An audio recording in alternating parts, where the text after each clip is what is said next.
Hello Scorpio, this is Victoria from Mindful Bamboo and I'm here with your September tarot forecast. As usual, we're going to take a look at what's going to be happening in your love life, for your work and career space, and what is the guidance of the universe that you can use in order to take action to maximize the positive impact of the energies for yourself. Welcome to my channel, whether you're new or you're coming back. I'm really happy to have you here, and let's switch right to the reading. I'm gonna start with an oracle deck as usual. We'll pull a card of guidance for you, Scorpio, and then we'll switch to tarot and the Hermit Tarot to get some messages from a person of interest to yourself.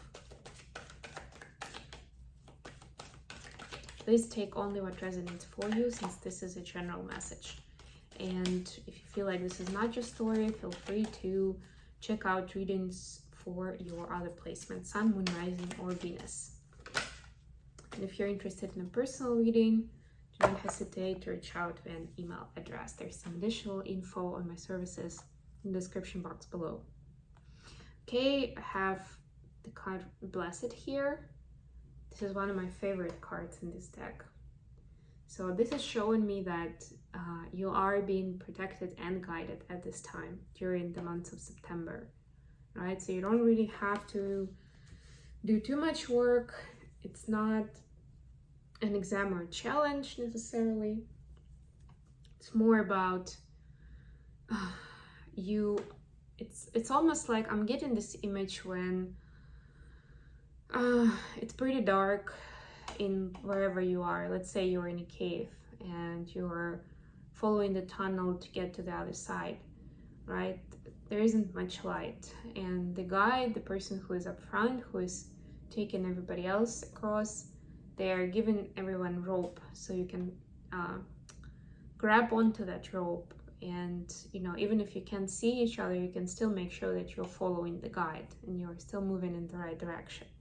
It's kind of like that. So they are providing that rope to you so that you know which way to go. If you can't see with your eyes, you can feel it.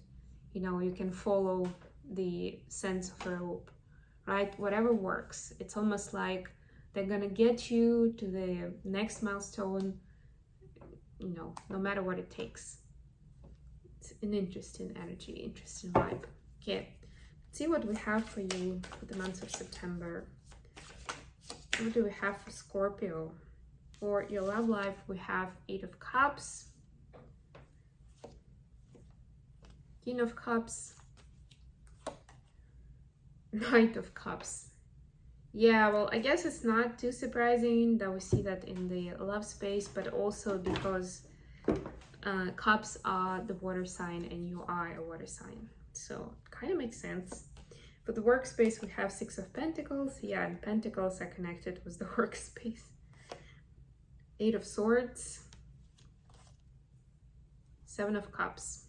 Okay, a little bit of everything. The advice from the universe is 2 of Cups. 6 of Cups. Wow. Ace of Pentacles. So I'm getting that new energies coming in for you big time.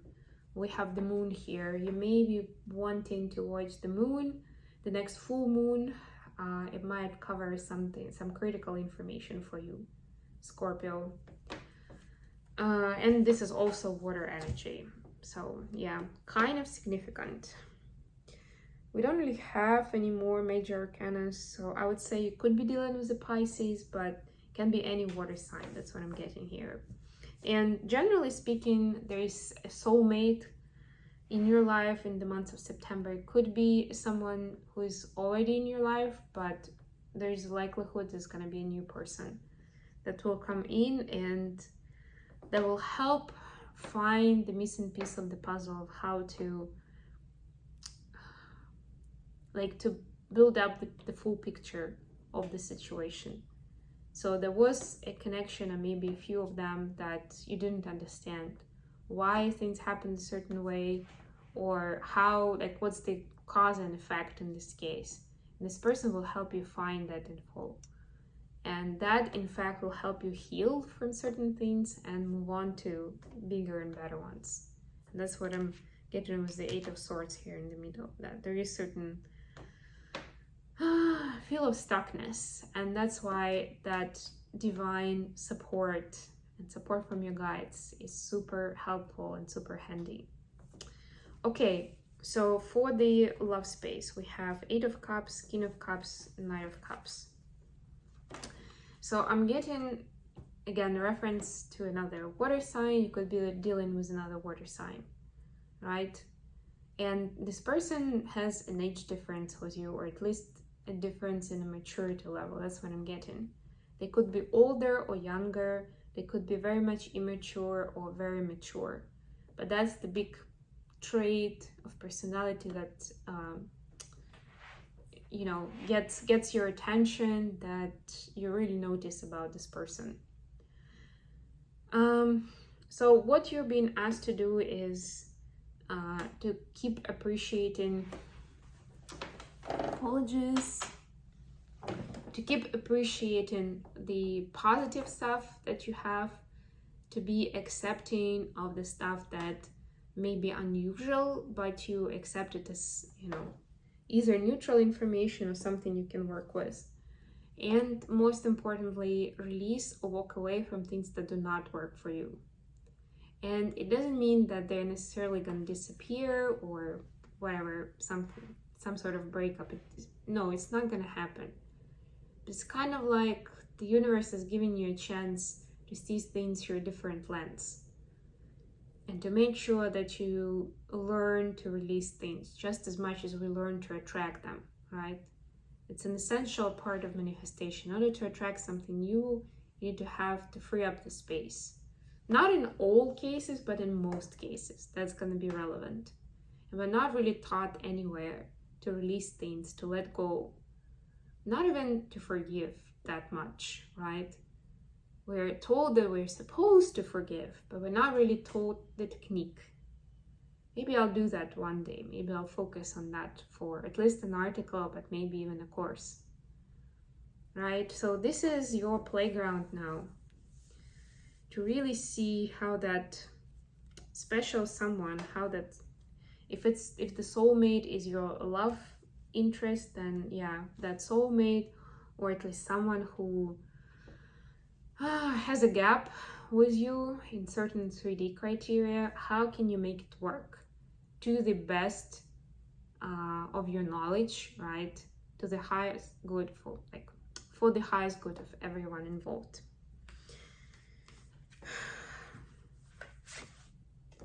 For the workspace, we have Six of Pentacles, Eight of Swords, and Seven of Cups.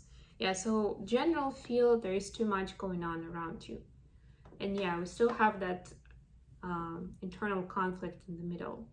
It's almost like I get this feeling of a kid at a fair or like an attraction, an amusement park, where there's so many different rides and stations, like where you can win prizes, that the child just freezes because they have these huge eyes, like just eyeing everything, and they're at a loss. They don't know where to start, what they want to do more. They realize that they aren't going to be able to do everything in the amusement park today, but it's so hard to choose because they just want everything. Like, it all attracts them so much. That's what I'm getting here for you. Like, you have a lot of ideas and you want to pursue them all. It's getting hard to prioritize and to focus on some specifics to have a success, and that's what's causing more of anxiety and self-sabotage. If you're telling yourself that that's never gonna work, it will work, right? Just combine your motivation and drive with practicality, and remember that you have divine guidance on your side. As for the advice from the universe part, we have Two of Cups, Six of Cups, and Ace of Pentacles. Yeah, so there is an opportunity to start a new project with this soulmate of yours. It can be a love partner, a life partner, it can be a business partner, but there's clearly, because you connect so well, because you click, right? That's what happens when the soulmate comes in. We start talking to each other and we just click. It's very, I wouldn't say instant bond, but very quick at the very least. So that's what makes you a great team to partner on this project, on whatever it is. Just make sure that you still don't get carried away with your own thoughts and desires, and you keep it a safe space for both of you, so that both of you can benefit from this cooperation, collaboration, you can learn from each other, most importantly. Okay, messages for Cancer from their person. For Scorpio. I don't know why I mentioned Cancer, maybe because I was seeing the watery energy. Yeah, messages for Scorpio from their person. Okay. Let me shuffle a little bit because I'm just getting so many cards.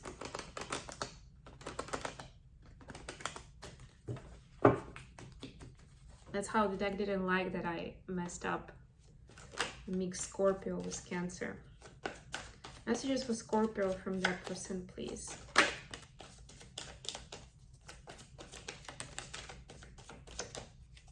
Okay.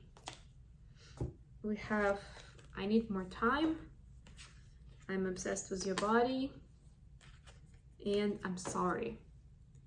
Yes, I feel like there was something that they promised you, or that they know you were counting on, that they couldn't give you at the time.